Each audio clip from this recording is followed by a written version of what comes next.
O irmão disse: quando pecamos, pecamos na luz. Se Deus Pai nos olha e enxerga Cristo, então ele enxerga o nosso ato do pecado? Ele não enxerga o nosso ato do pecado?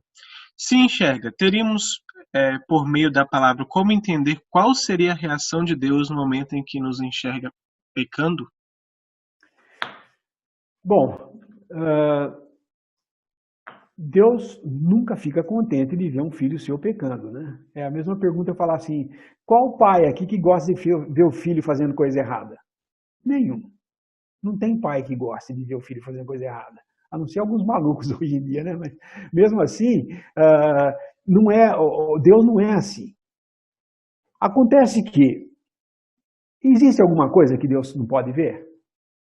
Se eu descer no mais profundo do abismo, ele está lá. Se eu subo no mais alto, lá ele está. Que é aquele salmo 131, se eu não me engano, não lembro que salmo que é esse. Mas eu não tenho jeito de me esconder de Deus. Nós pensamos que quando nós pecamos escondidinho, ninguém está vendo. Mas todas as nossas obras são escritas. Agora, existe uma diferença entre eu esquecer de um pecado e eu não querer lembrar dele.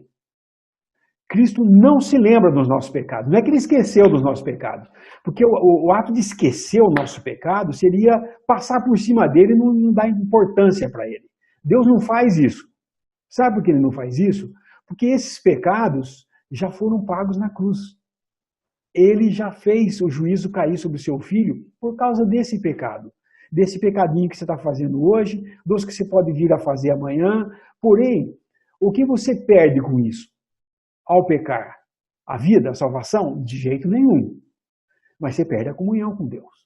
Se você insiste em caminhar no pecado, em fazer o que é errado, sabendo que não é assim, porque nós temos o Espírito Santo, nós sabemos como nós pecamos. Pecamos na luz, pecamos porque escolhemos pecar. Porém, cada vez que a gente faz isso, se a gente rejeita a boa consciência para com Deus, nós vamos cada vez mais sendo cauterizados, a ponto de Deus ter que agir de outro modo. Então, é mais ou menos, eu uso sempre o exemplo da família porque é válido, né? É mais ou menos assim, meu filho está fazendo alguma coisa errada ali. Eu falo, filho, você sabe que eu não gosto que faça isso, pare de fazer. Vira ali um pouco e está fazendo de novo. Repito com muita paciência, que eu não tinha com meus filhos, mas tento ter a paciência. Então, chega um momento em que eu vejo que ele não vai parar de fazer isso. Aí eu vou lá e disciplino ele. E eu posso disciplinar de várias formas. Geralmente a gente começa com a disciplina mais simples para as coisas mais simples e as disciplinas mais severas para as coisas mais severas. Mas nós temos que disciplinar. Porque se nós não disciplinarmos, que filho que o pai não disciplina? Porque se nós não tivermos disciplina, nós somos bastardos. Nós não temos um pai. Nós temos um pai. Então ele nos disciplina assim. Muitos reclamam. Ai, Deus é muito severo e tal. Não, você que é muito pecador. Você que é muito desobediente. Não é Deus que é severo. Ao contrário, ele é um Deus de amor a ponto de dar seu filho por você. E você continua fazendo a coisa errada, pecando depois de saber que já está morto para essas coisas. Então, vai um, vai outro, até o ponto, porque é um progresso, né? Vai progredindo, cada vez você vai se distanciando mais de Deus, a ponto de que alguma coisa Deus vai fazer para chamar a sua atenção. Entendeu? E pode ser uma coisa muito séria, se você está fazendo alguma coisa muito séria de errado, vai ser muito séria a sua disciplina. Eu me recordo nós tínhamos um irmão entre nós, foi inclusive meu padrinho de casamento, e ele era uma pessoa assim, muito assim, ele era excelente para traduzir, ele conseguia traduzir os irmãos que vinham aqui. O irmão falava assim, uma sentença de 1 minuto, ele conseguia repetir igualzinho a sentença. E ele sabia muita doutrina, ele era um irmão mesmo, ele era um irmão verdadeiro. Tá? Só que com o passar do tempo, ele continuava solteiro, ele via tentando arrumar uma esposa, nunca conseguiu e tal. E ele começou a desanimar um pouco, a se distanciar, comprou uma moto, aí ele começou a namorar uma menina, ele pregava o evangelho para ela, para ver se ela salvava, ele conseguia ficar com ela e tal. E para encurtar a história, ele acabou comprando aquele Strike. Strike é aquela asa delta com motor, que você vai sentar na cadeirinha. E ele não só comprou isso daí, como ele começou a fazer manobras com isso, que não era para fazer.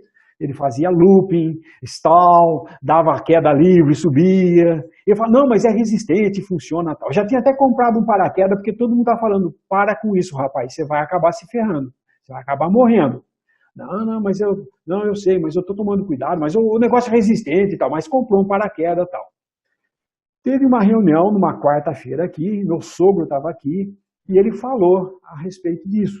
Ele estava, sem saber do que estava acontecendo, ele falou, às vezes a gente age assim, a gente está andando na rua, né? E tem um sinal vermelho. Eu dou uma olhadinha, passo, não aconteceu nada.